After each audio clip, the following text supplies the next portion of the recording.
This is the Digital Trust Podcast. In every episode, we strive to bring support to those of you who serve on the front lines and in the trenches of data and technology. We endeavor to bring understanding to the under-resourced and underappreciated, help remove your stress, and provide relief to your pain. Welcome to the Digital Trust Podcast. Sit down with us as we give you hard-hitting advisory conversations to help you build digital trust with your stakeholders and clients, and actionable takeaways to help you become a digitally trustworthy organization. Hello, everyone, and welcome again to another episode of the Digital Trust Podcast. I have Danielle Jablansky from CISA joining us for part 2 of this series. Welcome again to the show, Danielle. It's really good to have you and good to be speaking with you today.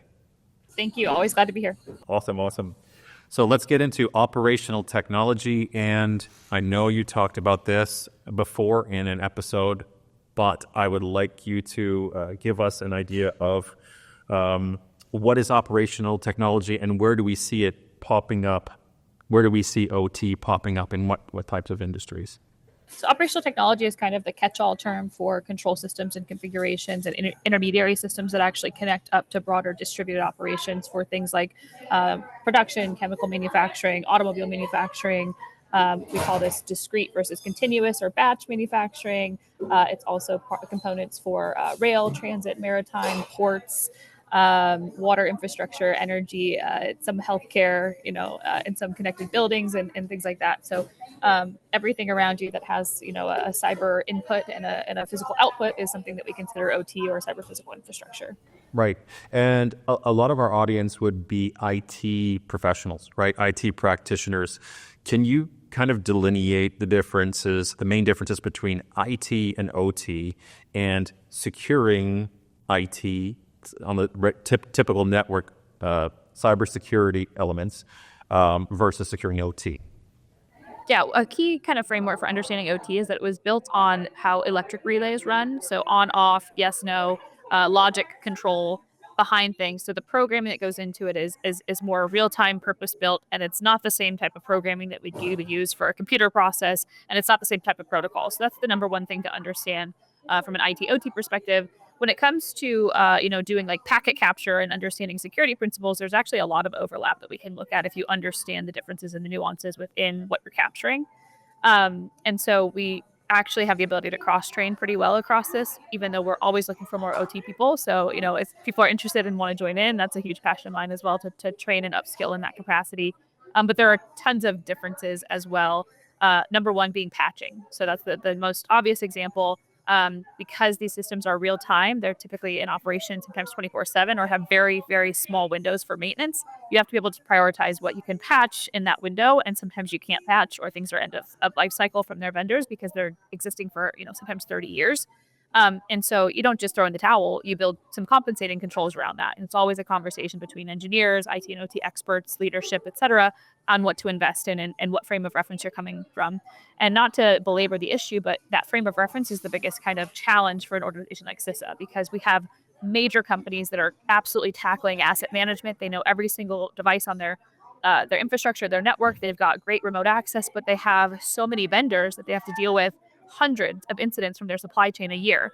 And on the converse, we see the opposite. We see companies that have really great vendor relationships, a lot of reliance on third parties, and internally, they haven't reviewed their firewall logs or they haven't done some of the basics, right? They don't have a good handle on asset management. They don't know what's connecting to their networks. And this trickles down to small to medium sizes as well, where some are very focused on endpoint detection and others are really focused around IR planning. And it's difficult to kind of meet the needs of everyone, everywhere, all the time. Mm-hmm. Well, I appreciate you breaking that down, and that's a really good distinction.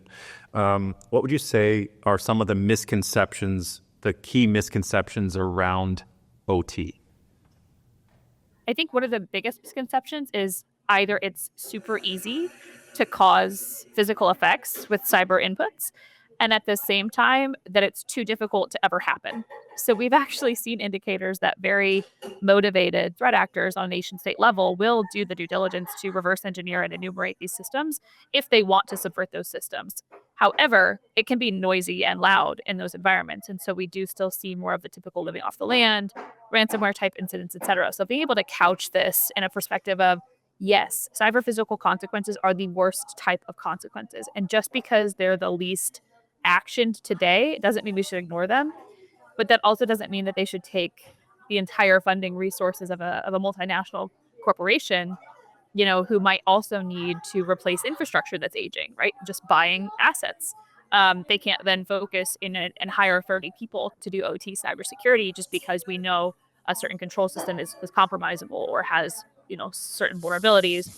So a lot of these trade-offs is really where we have to start to distill how do we prioritize the right things? How do we plan and prepare? And how do we actually, build the talent and the regime to understand and in scope to relevant threat, right? Because again, it's the worst type of consequence, but it also can't absorb all of our resources.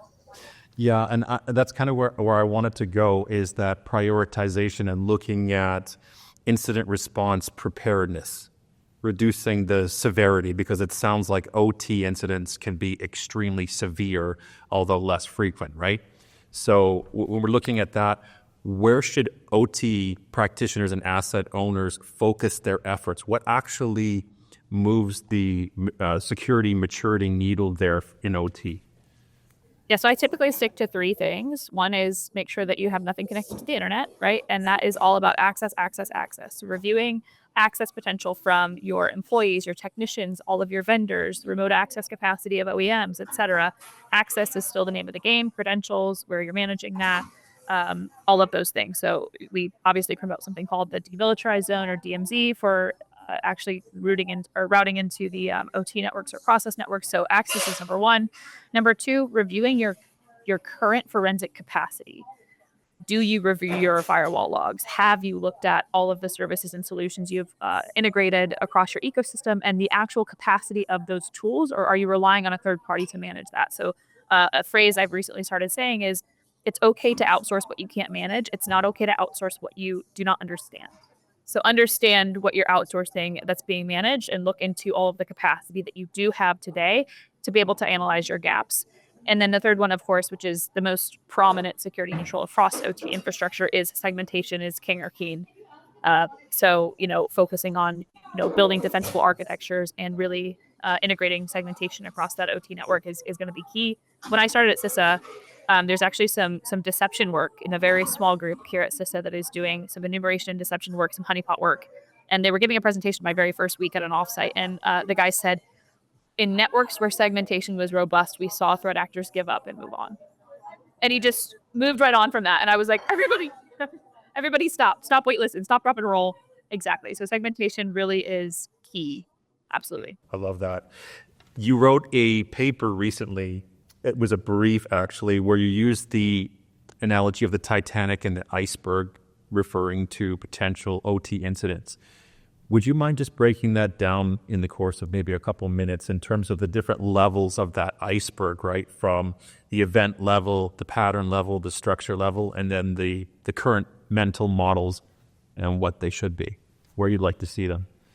Sure. If we use OT as a catch-all, we also use environments as a catch-all, and I think that or ecosystems, right, as a catch-all. And so the analogy of the vessel or the ship was actually kind of moving from the analog to the industrial to the hyper-connected, which is kind of an analogy for the world, right, where ships used to be, wind, right, and masses, and now there are these hyper-connected micro ecosystems and economies where you have a bunch of vendors, right? You have cruise lines, you've got maritime, you've got shipping, you've got military. And so all of those advancements and hyperconnectivity and digital infrastructure kind of mirror the rest of the world. So that was one part of the analogy. And the iceberg analogy was, the very tip of the iceberg is always threat activity. But below that, there are how these systems are built. Who touches, buys, sells, maintains, manages, promotes, sandboxes, adds new security vendor implementations to all of these different systems beneath that iceberg level. So we can't just focus on, a specific threat actor targeting a specific PLC in a specific sector. We have to look beneath that and say, what are the practices and the cultures we've invested in? And one example I used in the paper is that, you can only do passive scanning on OT networks. people still prefer passive scanning, but there are capabilities to do active scanning the right way. And back to, not outsourcing what you don't understand, outsourcing what you maybe can't manage on your team. This is one of those roles of how do I interrogate my systems without causing, latency issues or without disrupting something in my environment. Well, that's a cultural and a technical practice and preference. And we have to be able to look into that and not just follow, CTI that tells us that we should be prepared for this one nation state capability in every single ecosystem and environment across the board, because they're not going to be impacted the same way by that capability. There's a lot of different ways to break down that analogy. I love that paper. I'm glad that you read it. a lot but went into it. Points a lot of challenges out as well across the different levels of the iceberg. Yeah. And I appreciate that you're bringing up the cultural aspect as well. I think we have time for one more question, which is there anything, Danielle, that you can leave behind for our audience today? Any particular gift or a recommendation that you can give for operational technology? Sure. And I won't promote my own paper, but I did mention a book in the last episode of this two-part series, and that was Grady Hillhouse's Engineering in Plain Sight. It has nothing to do with cyber, but it really is an excellent capture, a great coffee table book for understanding just cyber physical ecosystems and infrastructure all around us every day. And then Marina Crotafil wrote an excellent white paper. I sent it to you. It's on cyber physical security, and it breaks down all of the engineering principles, the PID loop, right? How logic is programmed into control systems, as well as all of the cybersecurity challenges around it. And it's in chapters. So it's in bite-sized chunks. And I actually assign it to my class at Dallas College, which is Intro to ICS Cybersecurity. It's one of my favorite resources out there. Okay, so we can certainly reference those in when we go live with this episode, and your own paper as well, because although you didn't recommend it directly, we can certainly be in a position to do that. So that is great. I think we will wrap it up there. Danielle, thank you so much for your time. I know it is very, very precious, and so we really honor your time with us, and we hope to be able to do this again at some point in the future. Thank you so much to you and your entire team. Awesome. And a special thanks to our viewers and listeners for joining us today and spending your time with us, and we'll see you on the next episode. Thanks for joining us today on the Digital Trust Podcast. If you found this conversation helpful, please share it with someone you care about. And if you'd like to receive our monthly newsletter, please click the link in the description to subscribe. And to put your mind at ease, our newsletter will include episode summaries with key points and actionable takeaways, plus a heads up on the upcoming episode guests.